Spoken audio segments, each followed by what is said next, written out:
Hi, I'm Melissa. And I'm Kristen. And we're here with Zincs Meats and Fine Wines in Centerville. And we're coming to you with our weekly Wine of the Week video. So this week we are featuring a winery called Titus. The Titus Winery is a winery that has been around since the late 60s, which was purchased by Dr. Lee Titus, a radiologist from Sonoma County. Shortly after he purchased it, he decided to move to Napa and start diving into the winemaking process. At that time, he wanted to try and bring the different classic Bordeaux styles to the New World. So that's what he really focused on when he was planning. The winery is at the heart of St. Helena and at the base of Howell Mountain, right off of Highway 29. So it's prime location in Napa Valley, produces some of the most amazing fruits, great wind, fog, rain, drainage. It's all kind of like a real prime location for Napa Valley, for those that do know that. Great, others, that's okay too. It used to produce a lot of different grapes that were sold off to Cuvée Son and Charles Krug and a lot of other wineries. But now they just focus on their Bordeaux varietals. So that being said, today the winery is run by the two sons, Eric and Philip.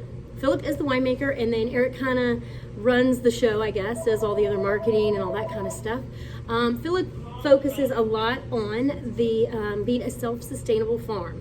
So they try to do everything with no fertilizers, no pesticides, trying to be biodynamic, which is what makes their wonderful, classy wines. The wine that we're focused on this week is the Zinfandel. So the Zinfandel is 100% Zin.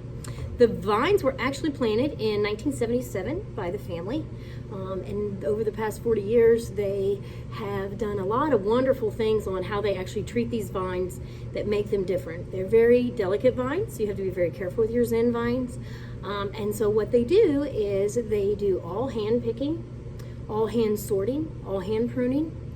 They also then take the grapes and they do a cold soak for 3 days.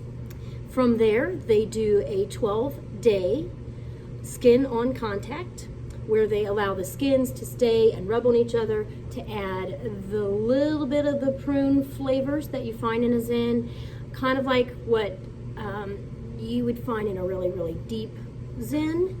The longer it stays on skin contact, the more that little pruneness comes out in the wines. So they do that for 12 days, and then from there, they do the free run wine. So the juice free runs off and they barrel it. It goes through malolactic fermentation. It is in 30% new American oak, which that is what is going to give you a little bit of the caramely toastiness that you will taste in the wine. And then it's aged for a minimum of 12 months in the bottle. So those are the fun facts, or the real facts of the wine. Let's talk about the fun facts. So Kristen is going to, as always at Zincs, we will tell you what we think of the wines and what we like about them, but we also want you to know what they think that the wine should taste like, so that when you're tasting it on your palate, you should be able to smell some certain things and taste some certain things. And so what is it that Titus thinks of their wine? Alrighty, so the tasting notes on this wine is strawberry soda on the aroma with red licorice, 5 spices, and molasses. Okay. So remember, if it's above the equator, you always swirl to the right. So you're going to swirl to the right, get a big old nose.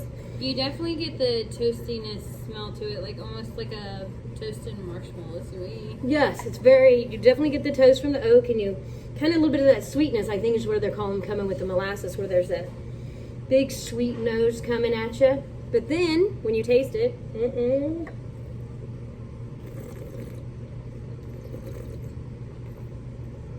now that's a big wine. That's very rich. It's very juicy. It is not overly pruned. It's not overly cherry. No. Like it's not a huge cherry. Right. It's just a little hint of cherry. There's enough fruit for it. It's got beautiful dry tannins. Real rich palate. What about the spices, you think? So you do get a little bit of like this. mid-palate, Mid-palate is the spices, right. And then the finish is a little bit, I think, stronger than what you expect. And I think that might be because, if I remember correctly, it's 15.9% alcohol. So that's kind of big for a wine. Most food wines, you want them to be closer to 13 and a half. But this one's going to be a big boy at 15.5. So that's huge alcohol in the wine. It's so good. I want to try it again. Alrighty. So, the flavors remind the senses of candied cherry, autumn spices, cracked pepper, and horehound. Whorehound, that's a nice descriptive note. I always love those descriptions when they're like, everybody, you guys sit and you ask us at the wine tasting, what is that? Some of the things we don't even know, and that's okay. So this is going to be paired with our special tomorrow evening. So our dinner special is smoked barbecue brisket, because barbecue and Zins are the perfect pairing. I've told everybody that has been to our wine dinners and our wine tastings, if you're having barbecue, you got to find a Zen. So we're going to do our famous brisket that we don't do very often. We actually do them more so at dinners and stuff like that than we do on a regular basis. And you can either make it a sandwich or a meal with bread, sandwich like a bread and barbecue sauce and a side, or you can have it with our cheesy garlic mashed potatoes that everybody loves and our brisket. This bottle of wine at the winery retails for $38 a bottle, but for us, it is $29.99.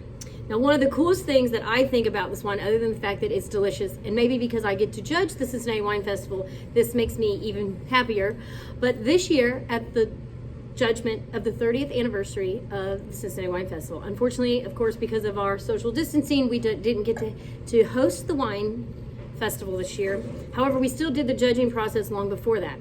And this wine is the only wine in 30 years that every judge that judged this wine gave it a perfect 20-point score. So wines are judged 20 out of 20 points, and it is the only wine that was every single judge gave it an exact perfect score. So you know it's got to be good if all of us tasted it, gave it a perfect score. And when we tasted it, it was blind, so we didn't know what the wine was. We didn't know about the wonderful family and the winery and everything cool that they do with that. We just blind tasted the wine, and it came out with that huge, wonderful score. Are Zins normally 100%? No. Okay. Not all Zins are 100% Zen.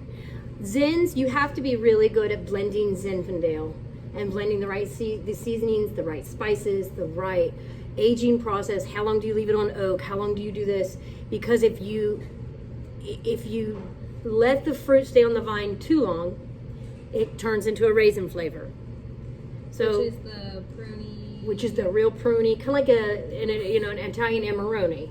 So you don't want it to stay on the vine too long, because you don't want to turn into a raisin. But you got to let it stay on long enough that it goes to its full, rich ripeness in order to pull out the natural flavors of the wine. There's so many flavors, and it just hits palates all over on this wine. Yes. So, but it is 100% Zen. This one is 100% Zen. Zen. I was asking. Yes. Okay. Now, back to now we have a little other special treat, which this is a special treat because there's only 4 more of these boxes in the state of Ohio. There's only 4 to get. So this, as we said before, they do they do a focus on the classic Bordeaux varietals. Now the 5 classic varietals are Cab Franc, Merlot, Petit Verdot, and Malbec, right? So out of these 5, they offer this really, really super cool, I'm gonna try to move the camera, this really super cool box. And as you can see in this box, we start with the Reserve Cab, and then we go to the regular Cab, the 100% Cab Franc, 100% Merlot, 100% Petit Verdot, and 100% Malbec. Now this box comes in this nice big beautiful wood box. Signed. Yes, it is signed. Oh, this one's not. The last person was a lucky little guy because they got a signed box. However, the really totally cool thing about this box of wine is not only are they all fabulous, and trust me, we've had them all. One night we sat here and we had a class on these wines, and it was just an amazing time. People got to learn the different textures, the different styles. How do you do it? And we did it all blind. So they didn't know which wines they were getting. They didn't know which ones were which, and we did this blind tasting, and the true varietal came out in these wines, and it really was good because it gave them a little bit of, some people say, oh, I don't like Malbecs, or I don't like Merlots. Well, you just got to find the right one that you do like, because everybody likes a lot of different wines. So there's only 4 available. If you'd like one of these, you better call us and let us know that you want one, because they're going fast. Zins we have available for tomorrow or yeah, tomorrow you can pick them up with your dinner special. If you do want a dinner special, just call and let us know, or text and let us know, so that we can make sure that we have enough available for y'all to pick up. So I hope you are. We need to put the retail price on Oh, there. so the retail price, see, Kristen always bursts my bubble. I don't want you guys to know how much it costs to buy it. So the retail price of this Bordeaux box is $450. So this is a little bit more than what it is on the winery, on the website of the winery. If you are a club member, slightly, but you have to be a club member in order to get their better price. So $450 for all of these, which is a great deal, seeing as though the Reserve Cab alone is $100. The Petit Verdot is $65. The Cab is $65. So it's a fabulous deal for what you're getting in that box. Absolutely. Yes. So I don't know what else. I guess that's us today and this week. And we are going to come with you one more video this week. We are going to be doing the Dow Rosé. It is a 2019. It is our first 2019 rosé we have in-house. Okay. And the bottles are just beautiful. And the wine is just beautiful. And we wanted to spread them out instead of trying to throw two wines in there at the same time. And so she's going to bring this bottle over and we will check it out. It is the perfect weather for rosés, and there aren't too many 19s out. So you got to grab them while you can get them, because they only bring in so many. Yep. Look how beautiful this bottle is. Now, we've featured the Dow Cab and the Reserve Cab many times, but we've never actually had the rosé. So this is the first time that we've had the rosé, and it's delicious. It's a Provence style, even though it's made in Napa Valley, and it is wonderful. So have a great couple days, Yeah, and we'll see you soon. Stay safe. Bye.